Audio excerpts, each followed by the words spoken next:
प्रीतमपुर गांव में चंदा अपने मामा मामी के साथ रहती है। चंदा के माता पिता एक सड़क दुर्घटना का शिकार हो जाते हैं, जिसके बाद चंदा के घर में उसका ख्याल रखने वाला कोई भी नहीं होता। चंदा की एक बूढ़ी दादी होती है, जो कि बहुत ज्यादा बूढ़ी होने के कारण चंदा को उसके मामा मामी को सौंप देती है, ताकि उसके मामा मामी उसकी अच्छे से परवरिश कर सके। चंदा के मामा नंद किशोर जी सरकारी दफ्तर में कर्मचारी होते हैं, जिसके कारण उन्हें अक्सर सरकारी काम से बाहर जाना पड़ता है। नंद किशोर जी जब भी अपने काम के सिलसिले में बाहर जाते तो चंदा अपनी मामी बिमला के साथ रहती। चंदा की मामी बिमला बिमला भी चंदा से बहुत प्यार करती थी। और फिर एक रोज जब नंद किशोर जी अपने काम से बाहर गए होते हैं और चंदा भी घर पर नहीं होती, तो बिमला से मिलने उसकी सहेली आती है। बिमला की सहेली बिमला से कहती है, अरे बिमला, तुम्हारे तो मजे ही मजे हैं। जीजा जी अक्सर काम के सिलसिले में बाहर जाते रहते हैं, तुम भी तो उनके साथ जा सकती हो। रोज नई नई जगह घूमना होगा। वैसे भी एक बार अगर तुम्हारे बच्चे स्कूल जाने वाले हो गए तो बच्चों के स्कूल के कारण तुम कहीं भी घूमने नहीं जा सकती, बस घर में ही कैद होकर रह जाओगी। अपनी सहेली की बातें सुनकर बिमला को लगता है कि उसकी सहेली बिल्कुल ठीक कह रही है। बिमला सहेली से कहती है, लेकिन सुनो, मैं अभी भी कहाँ जा सकती हूँ। चंदा की पढ़ाई और खाने पीने का ध्यान तो मुझे ही रखना पड़ता है। बिमला अपनी सहेली को बताती है कि उसके पति की बहन और जीजा के मरने के बाद उनकी बेटी चंदा उनके पास ही रहती है, क्योंकि उसके घर में उसका ध्यान रखने वाला कोई भी नहीं है। और फिर अपनी सहेली के जाने के बाद बिमला सोचने लगती है कि उसकी सहेली ने आखिर जो कुछ भी कहा वो बिल्कुल सही कहा।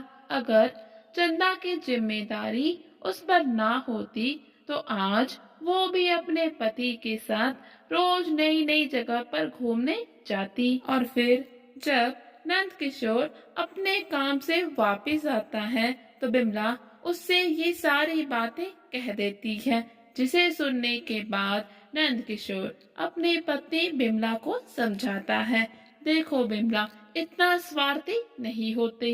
हमें हमेशा अपनी ही सुख सुविधाओं के बारे में नहीं सोचना चाहिए। अगर कभी कभी किसी दूसरे के लिए हमें अपनी सुख सुविधाएं त्यागनी भी पड़े तो इसको ईश्वर की दी हुई सेवा समझकर हमें पूरे दिल से निभाना चाहिए। और फिर चंदा कोई दूसरी थोड़ी न है, वो हमारी ही तो बेटी है। और चंदा के माँ बाप के साथ जो कुछ भी हुआ वो किसी के भी साथ हो सकता है। भगवान ना करे अगर ये हादसा हमारे साथ होता तो जरा सोचो, कोई दूसरा हमारे बच्चे को भी ऐसे ही कहता तो तुम्हें कितनी तकलीफ होती। बिमला नंद किशोर से कहती है, जी हाँ, आप बिल्कुल ठीक कहते हैं। और फिर अगले दिन बिमला जब सुबह उठती है तो उसके मन में फिर से वही बातें घूमने लगती हैं। उसे अब चंदा का कोई भी काम करना अच्छा नहीं लगता। चंदा उसे अब खुद पर एक बोझ लगने लगती है। बिमला चंदा के साथ कुछ भी अच्छा नहीं करती। बिमला के व्यवहार में बहुत ही जल्द बहुत ज्यादा परिवर्तन आ जाता है। अब वो चंदा को ना तो समय पर खाना देती है और ना ही उसके कोई काम करती है, उल्टा उसी से घर के सारे काम करवाती है। जब भी नंद किशोर जी घर पर नहीं होते तो वो चंदा पर बहुत ज्यादा अत्याचार करती है। बिमला सोचती है, अगर मैं इसे बहुत ज्यादा परेशान करूंगी तो ये खुद ब खुद घर छोड़कर चली जाएगी और फिर यही होता है। चंदा अपनी मामी बिमला से हार जाती है, या फिर यूँ कहो कि चंदा अपनी मामी बिमला के अत्याचार अब और ज्यादा नहीं सह सकती, इसीलिए वो घर छोड़ देती है। फ्रेंड्स, अगर आपने अभी तक हमारे चैनल को सब्सक्राइब नहीं किया है तो जल्दी से जाकर पहले हमारे चैनल को सब्सक्राइब कर दे और वीडियो को लाइक कर दे। आपको हमारी कहानियाँ कैसी लग रही हैं हमें कमेंट करके बताना ना भूलें। चंदा घर से निकल तो जाती है, लेकिन उसे कुछ भी समझ में नहीं आता कि आखिर वो जाए तो कहाँ जाए। रात भी होने को ही है। चंदा बहुत ही डर जाती है कि अब वो कहाँ जाएगी। ये सोचते सोचते चंदा जंगल की तरफ आगे बढ़ती है। जंगल में थोड़ा आगे चलने पर रात हो जाती है। चंदा जंगल में एक जगह पर रुक जाती है। वहाँ पर किसी तरीके से थोड़ी सी आग जलाकर बैठ जाती है और अपने मरे हुए माँ बाप को याद कर कर खूब रोती है। तभी एक नागिन की नजर चंदा पर पड़ती है। चंदा को ऐसे रोता देख नागिन का दिल पिघल जाता है। फिर नागिन के मन में चंदा की मदद करने का विचार आता है। नागिन सोचने लगती है, अगर ऐसे वो अपने असली रूप में चंदा के सामने जाएगी तो चंदा हो सकता है उसे देखकर डर जाए, इसीलिए वो एक सुंदर सी औरत का रूप बनाकर चंदा के पास जाती है। चंदा के पास जाकर वो चंदा से पूछती है, बेटी क्या हुआ? तुम इतनी रात को इस घने जंगल में क्या कर रही हो?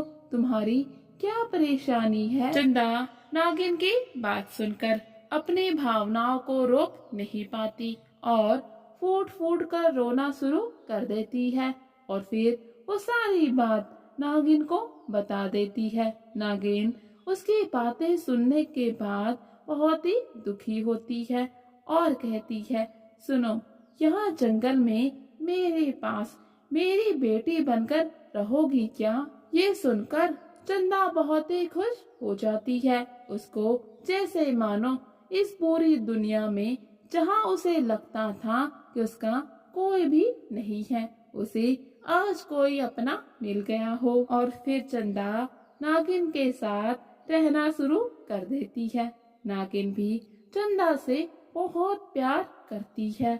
वो चंदा को कोई भी काम नहीं करने देती।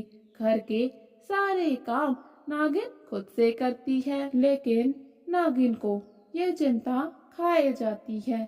जिस दिन चंदा को उसकी असलियत पता चलेगी तो उस दिन क्या होगा। फिर एक दिन नागिन जंगल में लकड़ियाँ लेने जा रही होती है कि चंदा भी साथ चलने की जिद करने लगती है, लेकिन नागिन माँ उसे घर पर ही रहने को कहती है। चंदा को अपनी माँ की बात माननी पड़ती है। और फिर अगले दिन भी बिल्कुल ऐसा ही होता है। चंदा फिर से अपनी माँ के साथ जाने की जिद करती है और वो मना कर देती है। इस बार चंदा मान तो जाती है, लेकिन अपनी जिद नहीं छोड़ती। जैसे ही नागिन चंदा को घर पर छोड़कर जाती है तो चंदा भी नागिन के पीछे पीछे चली जाती है। बहुत दूर आगे तक चंदा अपनी माँ का पीछा करते करते पहुँच जाती है। काफी चलने के बाद अचानक से उसकी माँ रुक जाती है। ये देखकर चंदा भी पेड़ के पीछे छिप जाती है। पेड़ के पीछे छिपकर चंदा ने जो देखा, उसे देखने के बाद चंदा को अपनी आँखों पर यकीन नहीं होता। वो कुछ भी समझ नहीं पा रही। आखिर चंदा ने ऐसा क्या देख लिया कि उसकी आंखें खुली की खुली रह गई। ये जानेंगे अपनी कहानी के पार्ट 2 में। फ्रेंड्स, अगर आपको हमारी कहानियाँ अच्छी लग रही हैं तो हमारे वीडियो को लाइक, चैनल को सब्सक्राइब करना बिल्कुल ना भूलें और कौन कौन पार्ट 2 देखना चाहता है हमें कमेंट में जरूर बताएं। Thank you friends.